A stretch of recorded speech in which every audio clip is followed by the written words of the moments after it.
Hi, I'm Justine, and I'm here to tell you being mentally ill isn't the end of the world. I know what it's like to live with a mental illness. It's hard. You're constantly trying to hide your struggles from others, and you feel like you're weaker than others because of your illness. But that's not true. So many badasses struggle with mental illnesses, but they don't talk about them because they're afraid of being judged or thought of as weak-minded. Well, guess what? They're not. We can change that by talking openly about our struggles and sharing our stories with each other in a positive light. This is why I created Mentally a Badass, so we can come together as badasses who are also mentally ill or who's had it rough in life and share our stories with one another in a safe place that celebrates our strengths rather than shames our weaknesses. I hope this podcast helps you feel less alone in this crazy life of ours, and I hope it makes your life just a little bit better. Welcome back to Mentally a Badass. My name is Justine, and today we are chatting with Allison from the podcast Wishing You Wellness. So we found each other on Instagram, which love Instagram. I love social media. You guys know that, connecting people like-minded. Cheers to the algorithm when it's nice to us. So I actually reached out to her because I wanted to interview her because I found her very fascinating and pretty much a twin of mine. You guys know I am really big on like the universe, angel numbers, manifestation, spirituality, and with Mentally a Badass, we are starting to lean more towards that and connecting that because I really do believe that the angels are we have a guardian angels watching us, and we have like personal development and growth. It truly helps with our mental health, so we're taking that approach. So when I saw her, I don't know if she found me, if I found her. I have no idea how she got in front of my eyes, but I saw that and I was like, wow, we're literally the same person. Why would I not have her on my podcast? So reached out to her and she was like, yeah, you look pretty cool. At least I think that she thought that. Um, So welcome to the podcast, Allison. I hope I amused you. I have a very interesting personality. I'm very Yeah, oh my gosh. First of all, Justine, thank you for having me. Thank you so much for letting me into your space and for letting me connect with your listeners. I am so excited for today. And second of all, yeah, twin vibes. So when I saw you, I can't remember who saw who first, but we definitely mutually followed around the same time. And I yeah. stalked you a little and I was like, oh my gosh, this feels so in alignment with what I'm trying to do, which is destigmatize mental illness, bring more light to the subject, and just take away all of the seriousness surrounding it. Like there are so many podcasts that are like very, very serious and very, very deep and mental health related. And I was like, where's the space where people can talk about mental health, but in like a lighter, more relatable, approachable way? And then I saw you and I was like, oh, she's doing the same thing. It's true. And I want my podcast to be as raw as possible. Also, of course, respect if you don't want to talk about certain things, but essentially, like the name Mentally a Badass, I mean, it has the word badass on it. So you can tell right then and there, it's going to be raw, it's going to be vulnerable. And that's what it needs to be. And I completely agree from what you're saying. Like, I listen to these podcasts or just look up like YouTube videos or whatever. And it's very valuable what they are providing, such as, tools that you can use to help better your mental health. But I feel like it's kind of sugar coated.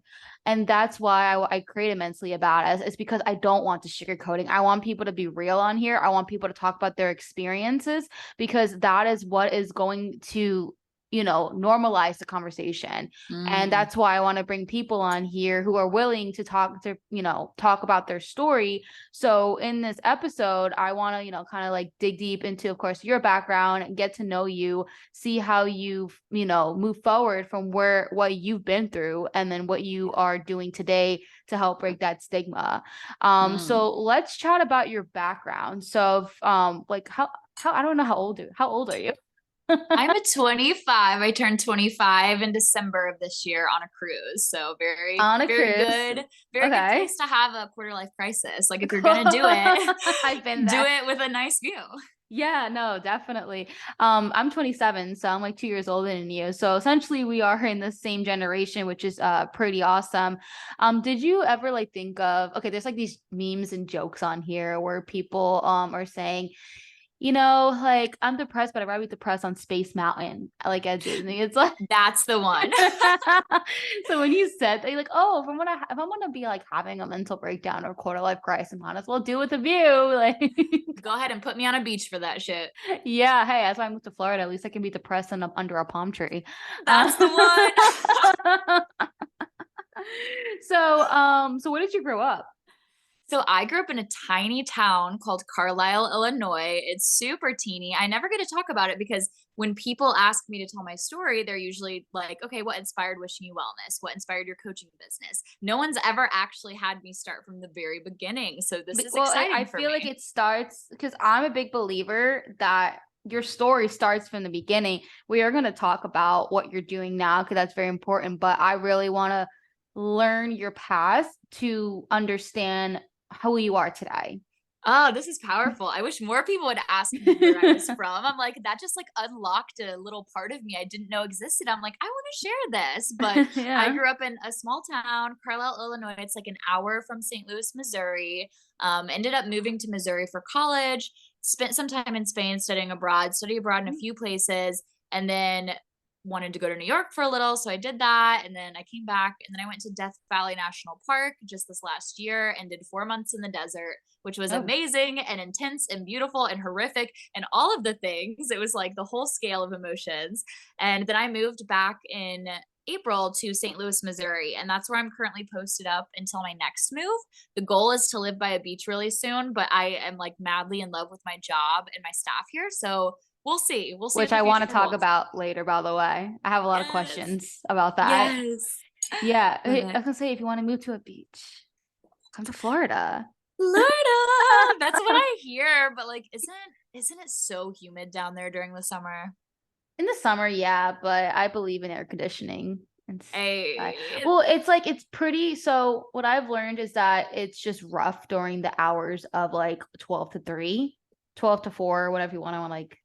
Yeah. So that's when it's really rough. But at night it's pretty nice. And That's not bad. yeah, it's humid in the summer, but we have central air and I don't know. I'm very happy here in Florida. And then especially for someone who struggles with depression and mental illness, it's nice to have the sun. So Yeah. when I grew up in New Jersey, it's a lot of gloom and just like, seasonal depression. So imagine like having seasonal depression on top of whatever you already have. It's just That's harder. the one. Yeah, I'm doing light therapy right now. You like sit in front of this light for 30 Mhm. minutes a day, and it's supposed to be really, really good for depression. And so far, I'm feeling myself like get a little more cheerful, but I'm not positive if it's real or the placebo effect. One of my clients the other day Mm. was like, do you think this is the placebo effect? And I was like, you know what? If it is, I'm going to fucking run with it. Yeah, if it's working, it's working. Sure. If it's just making me think it's working, it's fine. I'll take But it. yeah, but I mean the sun, it's just because another thing too is that humans are not meant to be spending so much time indoors. Like it's not natural of us. So that just makes it worse. And when I was staying in Washington with my boyfriend, he lives in a house with roommates, but like he rents the basement. So obviously I'm staying with him and I work for myself. So I'm working out of a basement. So just like thinking about like being underground for so I'm like, no, I need to go upstairs. I need light because of my challenge, my challenges and stuff like that. But yeah, the reason I asked where you're from is just because, your environment has a lot to do with everything. So I was curious to see like where your upbringing was. And I'm Yeah. sure you've experienced it. And since you've been all over the place, you understand that when you meet people from different states or countries, they have a completely different way of upbringing and a different way of life. So that's why I like to know where all my podcast guests are from, because I think that's just really important. You probably told me where you are right now, but can you remind me? Because my Yes. memory. Yes. So currently I'm in St. Louis. It's a Okay. small city in Missouri. It's really the only thing in Missouri. Like you have Kansas City on the west side, and then you have Mhm. St. Louis on the east side. And then in between, it's just like farms and just like small towns and not really much. And so I'm kind of like right between like Chicago and then Austin. Well, I guess it way more towards Chicago, actually. I don't know, Mhm. a big city between here and there. I can't think of one, but like if I were to drive somewhere and be considered the big city, it would be 4 hours to Chicago. Oh wow. Yeah, it's a bit of a Yeah. hike. Yeah, Yeah. I got like a D in geography, so I was like, You're like, where is this? Right in the middle of the US, I dude. would Like, just open not up Google playing. Maps and I depend on that. Yeah, a huge part of why I've lived on both coasts and why I've lived in so many places is my home base is like right here in the middle of the US, which I love it, but it's like you said, there's so much to learn. And each person that we meet from a different place has so much to teach us. And so I'm huge on get out of your comfort zone, go and travel, go see the world, especially while you're young and have like no responsibilities. Yeah, no, 100% relate to that. I'm all about like I haven't been out of the country since I was a kid, but so far in 2022, I traveled to Washington 3 times. I went to North Carolina for a week. I went to Vegas 2 times. I went to New Jersey for a month. Like I was just kind of like all over. Actually all of them were not really like what is that called? Like leisure trips. It was more like 'cause my boyfriend lives in Washington. So I was there like 3 times. Then hometowns in New Jersey and then Vegas. Vegas was leisure. Okay. Anyway, I was gonna say Vegas is leisure, girl. yeah, Don't lie. I do have a friend though. I do have a friend there though. So it was so I did go there for leisure. It wasn't like but North Carolina, the girl who lives in Vegas, she got married in North Carolina because that's where she's originally from. So her wedding was like back to back from like my leisure trip. So I had to like buy a one way there and a one way to like North Carolina. And I'm like, might as well like just go from here to here, you know?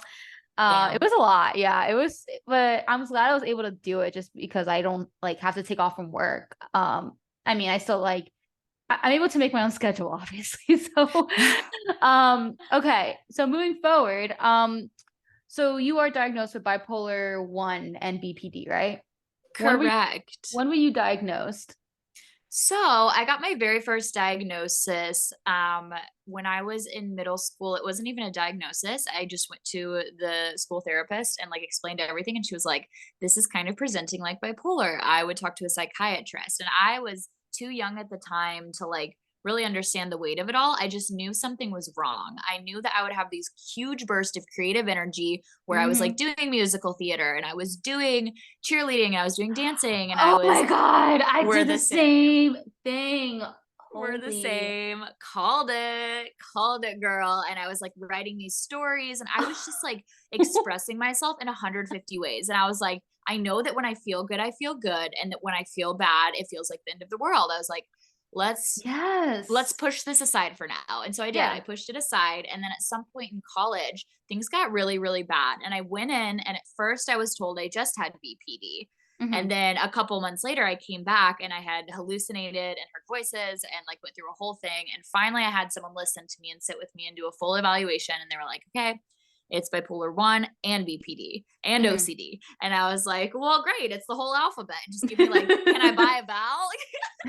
Like, and I really didn't understand at the time like the weight of what was being said to me, and I kind of just like pushed it off again and like let it fly. And then things really really hit the fan when I was living in Death Valley, California, and I was like, okay, I need to stop running around and moving to new places every time I'm manic. And Hmm.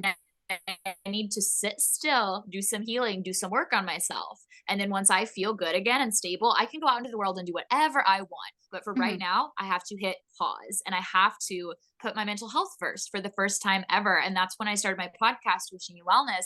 And that's when I really dove deep into just a committed life of learning and understanding my diagnoses and like learning how to help myself so I can help other people. Yeah. Oh my goodness. That when you said the cheerleading and musical theater, I'm like, I did the Girl. exact same thing. And yeah, wow. When you said, I was like, oh my God, we're living the same life, literally. Twins. So what trauma? Because BPD, because so bipolar is essentially usually genetic. So you probably would have somewhere in your family. But usually it would have to be like triggered. And then BPD Mhm. is usually like a learn disorder. So what trauma do you believe contributed to that?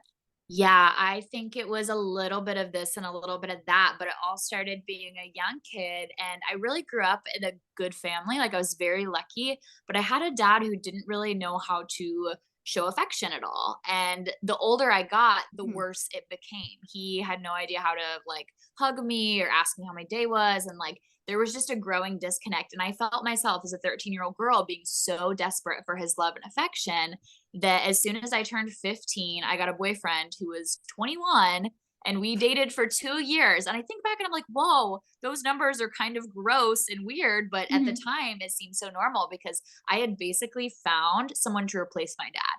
And so basically at that point, I learned if I can't have my dad's affection, maybe I can have the affection of these men that I'm dating. And so that kind of set me up for failure in that relationship because I was already trying to fill this hole.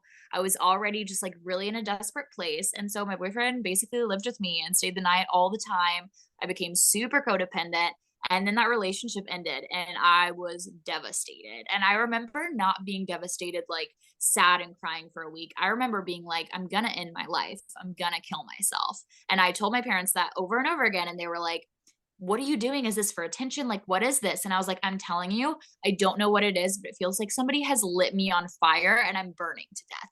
I am dying. Please help me. And that's when my parents were finally like, oh shit, she's serious. Something is not right here. And that's about when I started doing my research on what was going on. And essentially, what it was is like, people with borderline personality disorder, my therapist puts it so well. It's like they're the equivalent of having no emotional skin. And so you think of skin and the dermaplane, it keeps things out and it keeps things from getting in.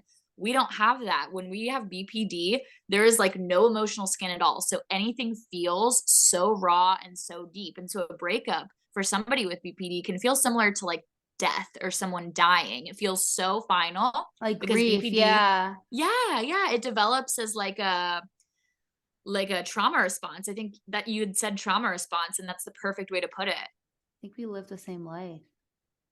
After Girl, this, I'll be a plane ticket to Missouri. let me come to you, girl. There's way more to do. I'm on I my know, way. right? Oh my goodness. When you were saying that, like, I don't want to obviously make this about me because it's about you, but I had the same experience with a guy, except like I mean, he didn't like live with me or anything like that, but I dated. Oh my goodness, this is gonna get me emotional.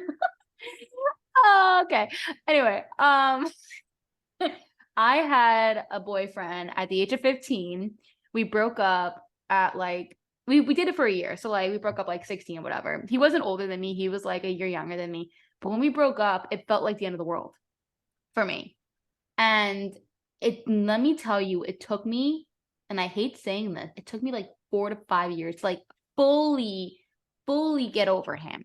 Like fully. Absolutely. And I remember how depressed I was, and then I actually got physically sick because, like, I guess, like, your body, like, shuts down, and I remember when so, basically, this was before I got diagnosed with, like, bipolar, and, like, the BPD, I remember my psychiatrist definitely put bipolar, but I think I remember him saying maybe BPD, 'cause I was Mhm. 17, and so basically my biggest, well, my parents, 'cause I used to like self-harm. So my parents, basically the way have my mom like found like blood on tissue, like in, the bathroom, whatever. And Yeah. so I like kind of I flipped, I not flipped, I like had my biggest episode when the guy we broke up or whatever started dating somebody else. And I found out. That Mhm. was the that's felt like the end of the world, and I felt like Yeah. dying, like Yeah, and it's not fake. That's what people need to understand about BPD and bipolar and all of these things. People are not overreacting or being dramatic. Like these are real human emotions and they are out of control. Like when you are not out in front of your mental diagnosis and your mental illness, usually it's pulling you behind it with a fucking chain and yeah. you're being like drugged by your feet on hot asphalt. Like that's how it feels. Yeah, no, I remember, and then, like, I was feeling the reason I was, like, self-harming because you're feeling so much, you rather have, like, physical pain than, like, emotional pain. That's how much pain I was in, and Yeah. then so, when I found that out, then I was, like, doing that, and then my parents found out, and then they were like, why? Well, they didn't say it like that. They weren't rude about it. But Sure. my mom wasn't shocked, but my dad was. Because my dad just didn't really understand mental health. And it's not like he's a good guy, but it's just like, it's kind of like your dad.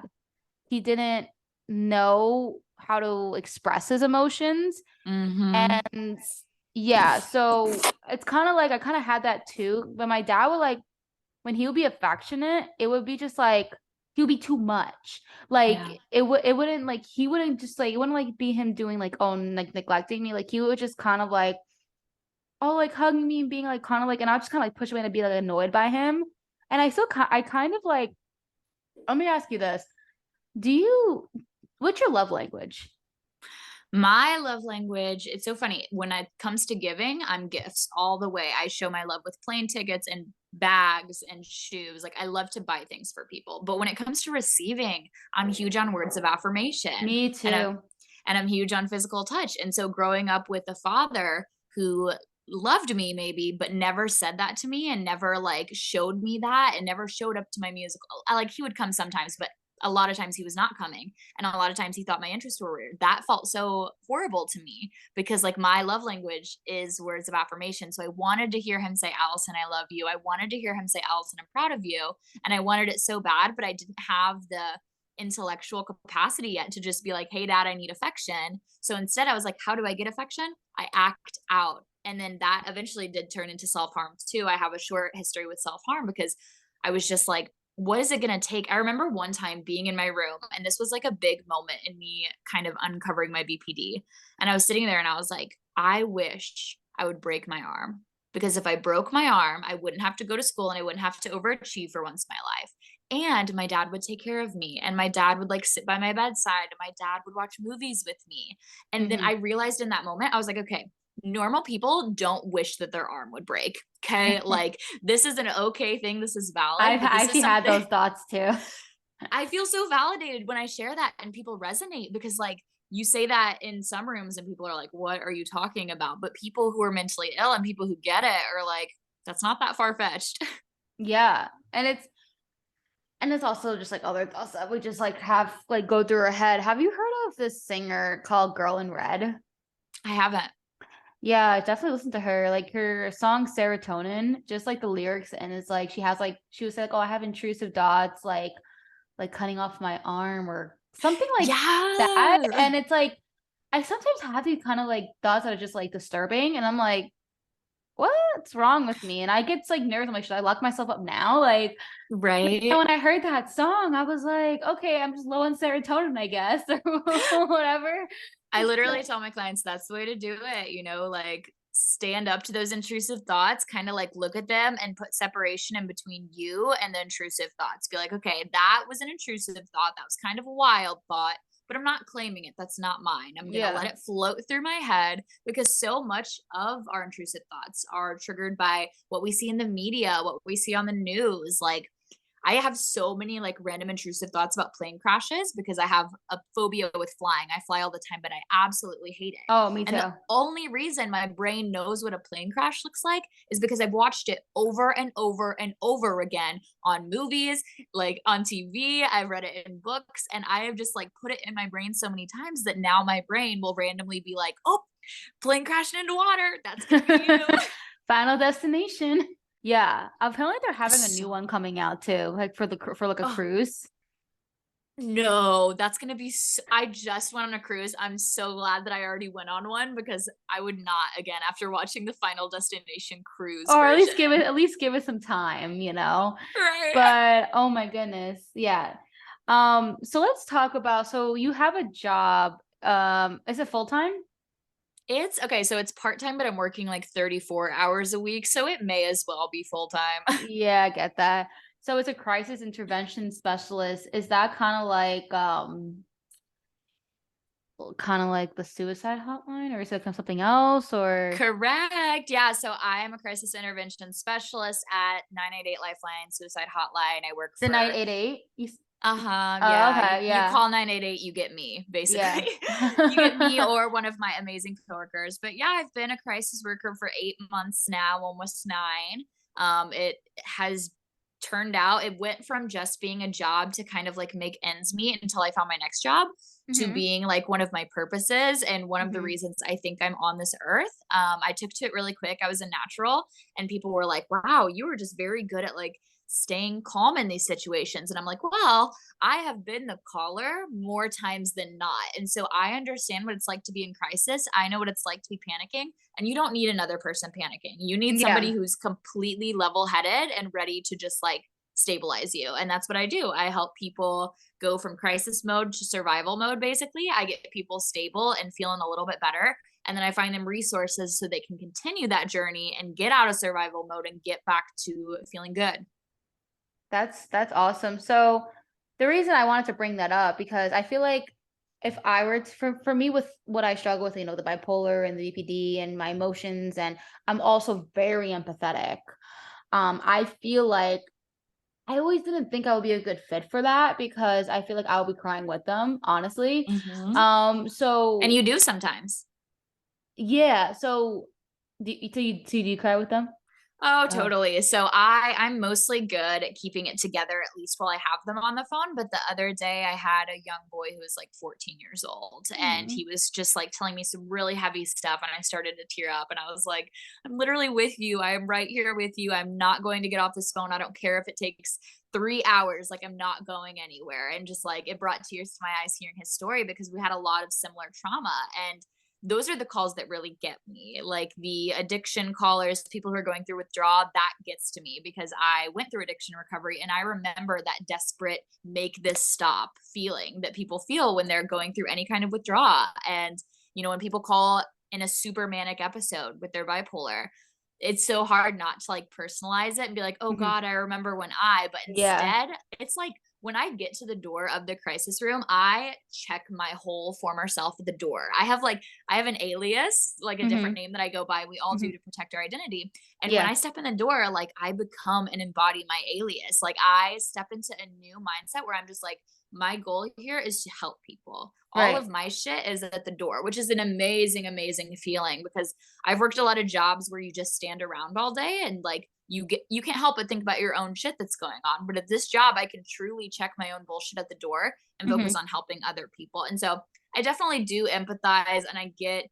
emotional sometimes, but I've gotten really good at being like, okay, what does this person need right now? They need a steady voice. Keep your voice steady. They need someone to make decisions because they can't right now make decisions. They need someone to give, the first step.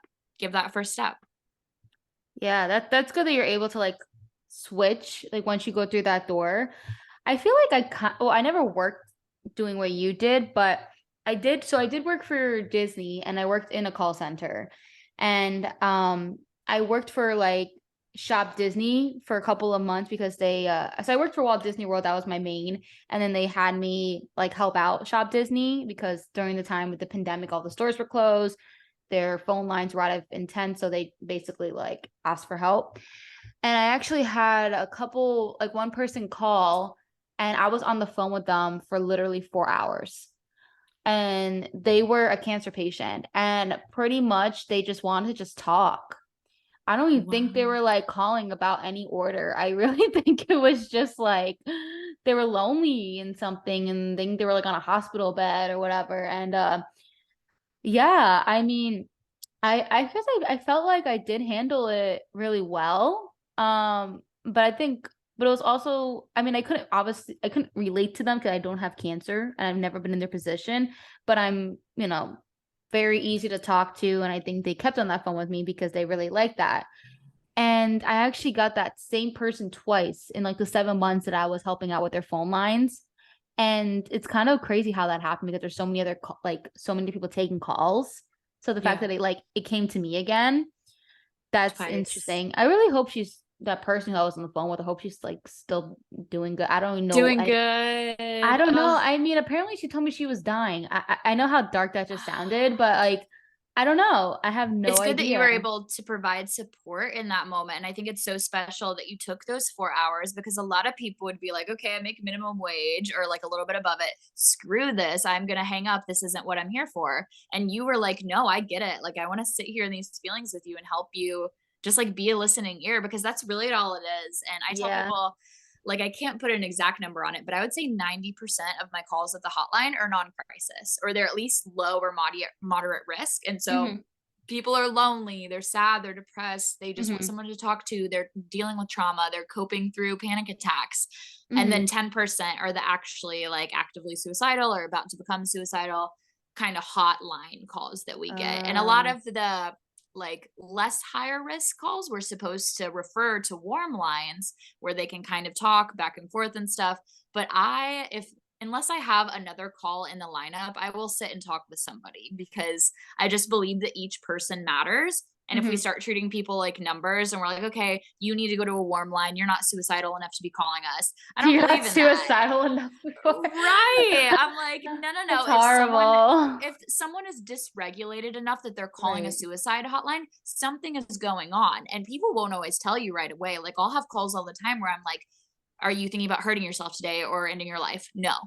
They say no, no, no. And then by the end, they're like, I just can't do this anymore. And I'm like, oh, what'd you just say? They're like, I don't want to do this anymore. I don't want to be alive anymore. And I'm like, so you want to die? I'm like, I guess. And I'm like, bam. Yeah. I mean, another thing yeah.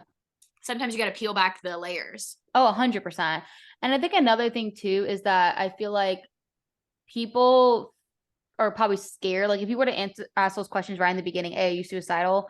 People are gonna say no mostly because they're gonna fear that if you say yes, then you're gonna be calling up like someone to come and take them into a mental hospital.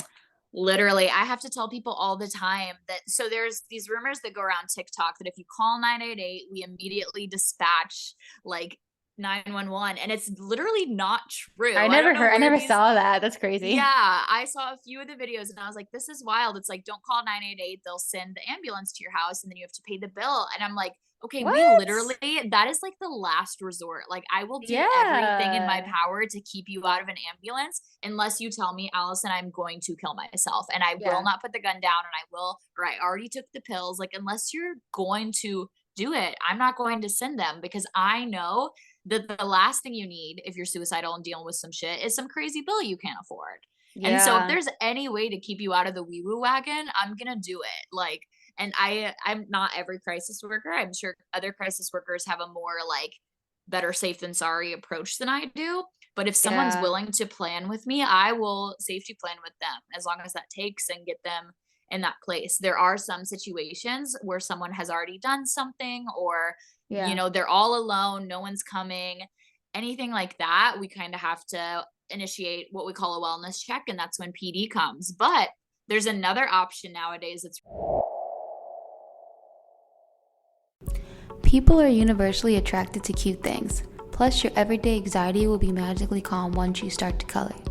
Coloring is proven to be an effective way to de-stress and relieve anxiety by activating the parasympathetic nervous system. This is why I created the Mentally a Badass coloring book. It is a self-affirmation color book with inspirational affirmations to help you feel better about yourself and give you the confidence you need in life. Order Mentally a Badass coloring book today on Amazon. The link will be in the podcast description.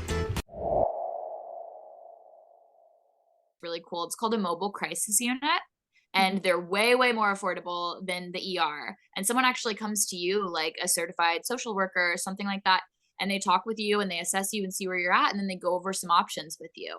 And it's a lot less invasive and less scary of a method. Mm-hmm. And yeah, I feel Yeah, I like think I heard of that actually. That they're mobile starting to, crisis units. yeah, because I don't think like if like police officers should be coming during a mental health crisis because they're not trained properly. And Correct. yeah, and it's just gonna make the whole situation worse. For for police officers, they should be coming if you're like in physical danger, and then they're there to help you. And a lot of people have trauma with police officers. Yes, especially And with everything that's been happening the past couple of years correct. And with so police. bringing in a police officer to an already very intense situation can sometimes push people a little Yeah, bit over the edge. And it's not to say our cops aren't doing a great job. They are yeah. doing a great job. They just weren't trained in social work or like Or know how to handle the mental. situation. Yeah, exactly. And also you don't know if they use like they just don't know how to properly handle the situation. So when that was originally happening before they decided to do what they're doing now, I'm like I think about it and I'm like I was going through a situation where like I'm having a crisis, like I don't want to be hearing cop cars and like having a cop come in. Like when people think of police, a lot of them also think of like, oh my God, I'm going to jail. You know what I Yep. mean? Like Yep. it's really hard to think of police officers as like when they come to you to think good because of just how, first of all, things that there's not there's some police officers that are pretty bad and they abuse their power and don't have patience for people who have mental or don't understand it. So that's really scary. So it's just like you don't know who you're gonna get. And that's another Correct. thing. You could get like an incredible, well A nice mannered, like, human being, or you can get yeah, like one of those people who abuse their power. correct. And That's you so just don't know. that's just like scary to just even think about it. Mm-hmm. Wow. So when was like your like awakening of like, okay, I want to help others? Yeah, it was absolutely out in Death Valley, California. Like, I remember being in the Oh yeah, I national remember saying park that. and Mhm. we were just like in this tiny little dorm, owned basically nothing. Like, we were living off of nothing. And I was just, my goal going out there was to get away from all the bullshit, to cut out everything extra and to be alone with nature and just with my thoughts. And so while I was out there, I was getting sober from pills, and it was the hardest thing I've ever done. I left Missouri only a few weeks clean. Like, I had just had a relapse. I had been like 6 months clean before that, but then I relapsed. Went out there and like went through all the withdrawals and everything, was going through absolute hell. And I just remember like being on my bathroom floor being like, oh my God, when does this like reveal its purpose? Like, I know all of this is happening to me for a reason, but when the Mhm. hell am I going to know what the reason is? And one Mhm. day I was just like scrolling through podcast and I saw this podcast called Breaking Butterfly. And I was like, cool. So I started listening, and it was personal development and it was spirituality. And I was like, whoa, I love this. And so I started following Maddie, who is now one of my life coaches, one of my good friends, on Instagram. And I was like, oh my gosh, wait, you can just have a podcast? Like, you could just make a podcast and get your message out there. I was like, I have to do this. And so Mhm. I immediately made an Instagram for Wishing You Wellness. I launched the podcast on like January 17th, and it Mhm. really was just supposed to be a sounding board. Like, I just made it so I could get my feelings out, get my emotions out in a healthy way. Like, I wanted to write a book, but I didn't have the patience to sit and type. So this felt like a good close second. And so that's kind of when that journey started. It's kind of crazy how it happened in January. I feel like January is like a huge month where people kind of have like their awakenings. I was approached recently for like a person for a client who's now my client, and she's a TikToker and she sells crystals. That's her business. And Love it. we were on a Zoom call. I like to always have like a quick Zoom call to get to know each other, to be good with working with together. And she was telling me that she's ready to like quit her job. And because her business was doing really well, it got good traction on TikTok. And she felt like it was ready for her to like put in her 2 weeks. And she did literally put in her 2 weeks on the 19th, which was 2 days ago. And I put in my 2 weeks at Disney January 20th, a year ago. Wow. And 3 days. I was like, what are the odds of that? She was planning on doing it the January 20th to put in her 2 weeks, but I think she just did it like right away because she was just ready to just do it. I kind of wanted her Something to about do it. January. Yeah. And like, I've also had people message, like a couple of people message me on my personal Instagram and like ask me like how I became a social media manager and how I did do full time. And I think a lot of people are just like ready to make changes in their life. And I guess they're like attracted to me in that way. And I've been getting a lot. I don't know if it's just because, January is always like their resolution month, or people just feel like, okay, they're ready to have a new purpose, have a go for their purpose. And I've been, like I said, I've just been this girl I went to high school with, actually not just high school, middle school. She reached out to me on Facebook and she was basically saying, I've been listening to your podcast and it helps her and she relates and she really wants to make changes in her life when it comes to like the financial part, because she doesn't want to be like working like a 9 to 5 the rest of her life. She wants to have freedom. And I haven't spoken to her since like high school, possibly. I'm sure we've had a comment here and there on Facebook, but she reached out because she just wanted to chat with me. And of course, I love, talking about my experience and helping as much as I can and be very transparent. And when the New Year rolled, and actually was New Year's Eve, she reached out to me, the 31st. And it's just like I've gotten so many people like reaching out to me, and I'm like, I think like the universe is like touching a new flow of people. You know, Yeah. like, do you think like Yeah. people are getting like they're awakening, like they just like once a year, like the universe just touches like a group of people? I felt I like was just gonna say that, I dude. Like the yeah. collective, we are all waking up kind of at the same time. And it's funny because like when I found that podcast that inspired me to start mine and start sharing my message, I also found a whole community of people who were just like sharing their story and getting their voice out. And all of these people were very spiritual and very just like aware of themselves. And I was like, this is amazing. And that's what kind of inspired me to make my podcast the place where mental health and spirituality hang out, because the two, whether we realize it or not, go so hand in hand. It's unreal. It does. And honestly, when I saw that, because I was thinking of a way, because my brand's like that too. So I was like trying to think of like a way to explain it. And then I was like, oh, that's exactly how I explain it. Note to self, don't put that because I don't want to steal your saying. But like that's like exactly what I was thinking. And so that's Yeah. like I also just Change two words and you're good. don't worry. I think I'm just gonna stick to the badass like niche like I part. love, love, love, Yeah. love mentally a badass. That is like when I saw you in my DMs and I saw your name, I was like, okay, first of all, obsessed with this. Like, because it's almost the perfect play on words. Because like Hmm. usually you hear mentally unwell or mentally unstable, and you're like, okay, mentally a fucking badass. Yeah, I'm trying to get a trademark right now. I'm still waiting to get approved. Yeah, I was like, I was trademark. I put in for a trademark like a year ago, and it's taking like forever.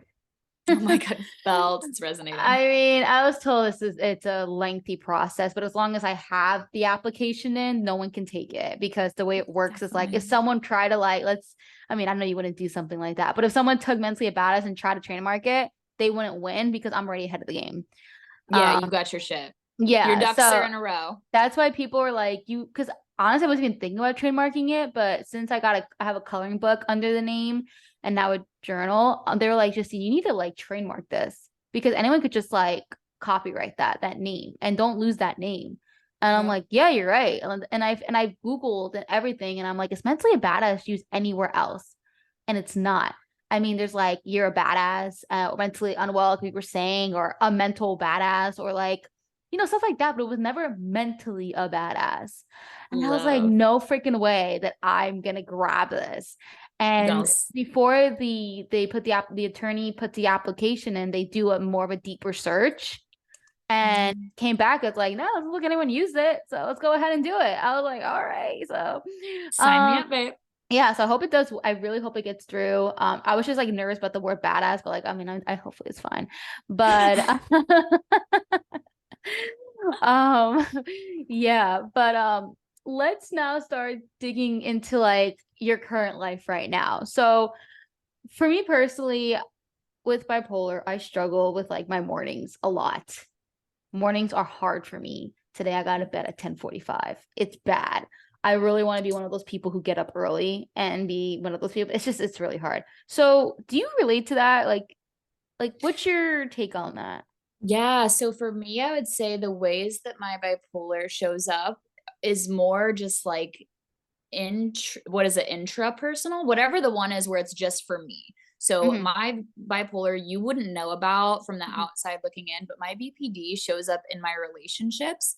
And Hmm. so it is hard for me to like have long-term stable relationships because of the way that my brain works and because of the way that I just kind of waffle back and forth between like I love them, wait, I don't love them, I love them. And Me so I've too. had to really just like start addressing and working really hard in therapy on those parts of me and just like really understanding all I can about BPD so that I can show up better for other people, because Hmm. my bipolar is medicated and it's Hmm. mostly in check. I still deal with like shitty days. There's no way Hmm. around that. Yeah, And I everybody does. definitely, Yeah. yeah, it's like I don't love mania, but I would say that BPD definitely affects my life more. And it's Hmm. because like it affects my relationships with others. Like one of the big things in BPD is it's common to interpret neutrality as a bad thing. So if somebody just gives me a neutral response, I'm like, hey, how's your day? They're like, fine, you. I'm like, are they mad at me? What did I Me too. do? Oh my You feel God. me? This shows up in my business relationships too, which is really hard. I'm trying to work so hard on not allowing that in my business relationship. So if like I'm like chatting with a client and they respond like that, or if they just respond just like with no emojis or anything like that, I'm like, oh my God, am I not doing anything right? Are they gonna like drop me? Am I gonna like, I get Yeah. scared because like if they drop me, then that sucks for me financially. I lose part of my income. Yep. I mean, I should be having like long-term contracts, but then that's where my confidence doesn't really come. Yeah. But that's a whole nother story. But it's showing, I feel like my BPD is like showing more now in my business relationships, which I feel like Absolutely. no one has talked about Yeah. yet. I mean, maybe I can like actually I don't know if I really want to like put a whole episode just in case a client listens to it, Yeah. but I've noticed that it like shows up in those relationships and I'm just like, I mean, thankfully majority of my conversations are through like text message, so I can kind of like think and Yeah. then respond versus like, respond. Absolutely. That's the advice that I was literally going to give anyone who's listening and is like, I resonate. I really struggle with controlling my reactions to things. I can react with emotion. Go to text messaging. Like, if that's what you need to do for your main contact, like, do that. Like, gives you a second to like step back, breathe, and think before you answer. And I've had to start doing that with my in person relationships too, because obviously everything can't be confined to texting, and I don't want it to all be confined to texting. I Yeah. want real life in-person relationships. Yeah. But I also have to learn that like when I start feeling a type of way, I have to start looking at the facts and investigating what is actually true versus Yeah. the stories that my brain is telling me to stir the Exactly. pot. Exactly. I'm literally the same way too. When that happens and I have a client that will be like with no emoji or something like that, I think, okay, let me look at the analytics. I'm doing good. We're good. We're seeing things in the green. We're doing Oh, that. We're yes.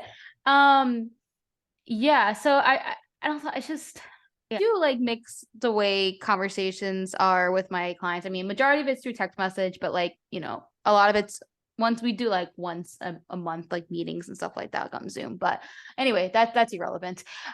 So so what do you like what are your habits that you do or like what do you implement into your daily routine that helps you cope? Yeah, so a big thing for people living with bipolar or BPD. And fun fact, there's a 20% overlap. So 20% of people will end up having both because BPD can develop from the trauma of untreated bipolar.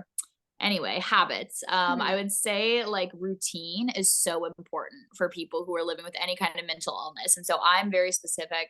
I'm currently medicated. So I wake up, I take my meds, I take all my vitamins, I sit in front of my sunlight and do some light therapy. I stretch out. I don't check my phone right at the beginning of the day. Actually, when you check your phone at the beginning of the day, we already have like this shot of like a cortisol spike and like an adrenaline spike in the morning when we wake up. And so when we immediately go to doom scrolling, we are literally priming ourselves to be anxious all day. And so I'm I so have guilty of gotten, that. yeah, and I used to be so bad. And it got to the point where like I had started mood tracking and I realized that when I was on my phone was when I was feeling the worst. And so I was like, okay, this is going to have to be something we step back from, take a little space from. And so I'll stretch, I'll go have my protein drink, I'll go out on my patio. I'm very fortunate to have a patio that overlooks the city and I can see this Ferris wheel and it's just like very That's nice. picturesque. I love it. And so I'll go do that.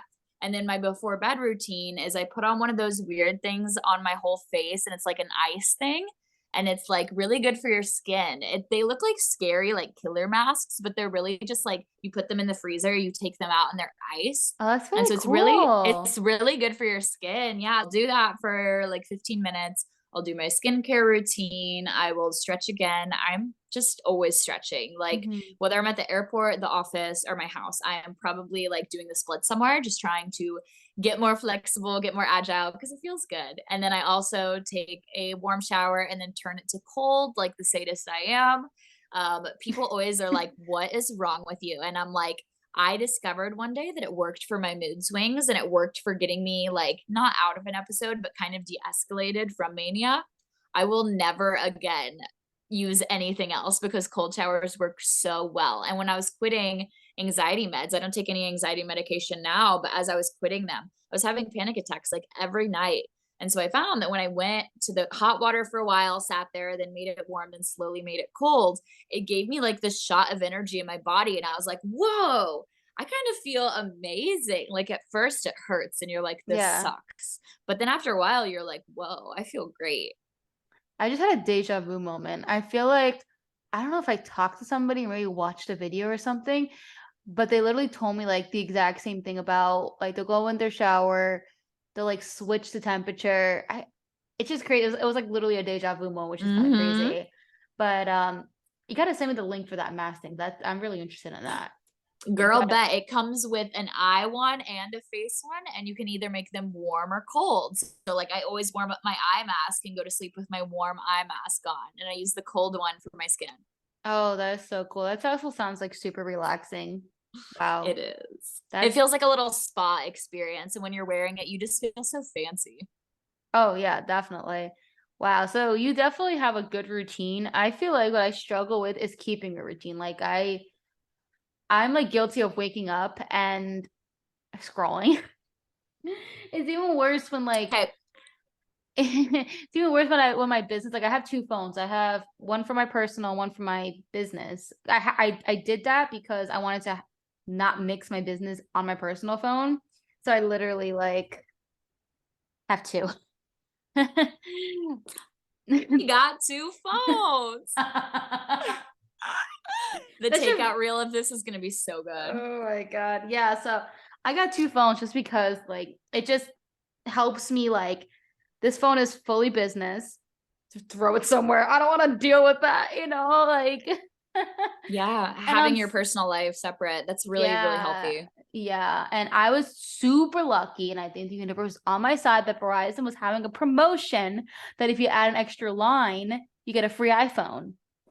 And I was Eh, like, I just got a I'll free take that. iPhone. I'll take it. I just Yeah. manifested a free iPhone. So you were just saying, waking up in the morning and struggling to not check your phone. I'll tell you what I tell all of my clients. The first thing I tell my clients when it comes to establishing a routine is your phone is like the number one interrupter of routine, right? Yeah. Because your phone's going to take precedent. You're going to get lost down that rabbit hole. And so I TikTok. physically, yes, I physically put a barricade between my phone and I, no matter what. So I will set my phone face down with a glass of water on top of it. And the next morning, I'll see that and be like, oh, I have to drink my water before I can check my phone. So I'll drink my water. I'll Ah. go into the kitchen. I start making breakfast and then I forget about it. But if you can put anything, like put a book on top of it, put a coloring book on top of it, put your fucking running shoes on top of it, put something on top of it so your brain the next day doesn't just forget and grab your phone on autopilot, but instead it goes, wait, what's this thing on top of my phone? Why is it on top of my phone? Oh, I'm supposed to be doing something else first. Wait, so what do you do about your alarm? Because like I use my phone for an alarm, so like I have to touch my phone to turn off my alarm. iPad. See, I created a separation with my Uh, iPad, and my iPad isn't a temptation for me because there's no social media on it. So I'll turn off the alarm, and the only thing else smart. to do is business and work. So if I want to get started on Ah. that, I could, but I try to do the no screens in the morning thing. And I'm trying to get better about no screens before bed. But full disclosure, you guys, I fucking love TV. I love TV. I love binge watching old episodes of Sex in the City. I love trashy reality TV. I love it. And I had one of my mentors, Anita, tell me one time in a podcast interview, she was like, it's okay to love watching TV. Like you can watch TV and be successful, because I was just going Yeah, on and on about how guilty I felt. She was like, girl, you we run a all are, business. we're all allowed to have guilty pleasures too, you know? That's the one. Your guilty pleasures will carry you. My guilty pleasure is probably literally like social, like TikTok or something, like I don't know. Like that's where I get stuck. It's like Felt. I'm like, oh, I'm gonna open up TikTok, and like 3 hours later, I'm like, I don't have TikTok for that reason. I have Instagram and it can be the same way, but I just feel like with Instagram, like it's not all videos, and that mm-hmm. like downtime second between a video kind of helps me go, "Oh, I've been doing this for a while." And then I get off. But TikTok, it's like all straight videos. Like you could get lost for 7 or 8 hours, I feel like, and it would just go by like nothing. Before we end, I always like to ask all my guests, like the last piece of advice you would like to provide my listeners who are listening to this. Oh, absolutely. So if you guys have been listening and any of this has resonated and you've been like, I want to figure out what's going on with me, go see a psychiatrist. There's no shame in getting help and getting a diagnosis. I feel like a lot of people are so afraid to get the official diagnosis of bipolar or BPD.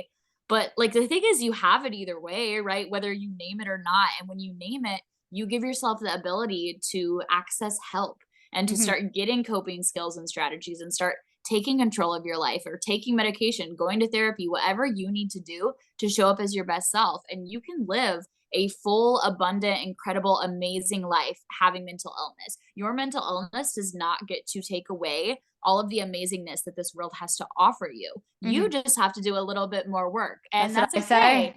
And That's that's what where I me and say. Justine come in. Like, we are here to guide you and help you on this journey however we can.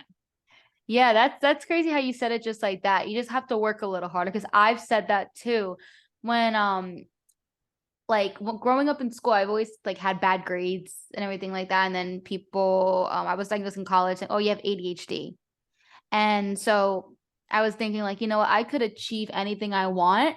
I just have to work a little bit harder than people who don't have like my brain. And like Mhm. in college, a lot of people like in my school will go out and party and then they'll still get through fine in school. But for me, like I can't do that. I can't go out and party till like 2 in the morning and then take an exam the next day or something like that. Like I don't have that Mhm. ability. So I Mhm. had to sacrifice the party life in college. I mean, like once in a while I'll like go out and live the college Yeah. life.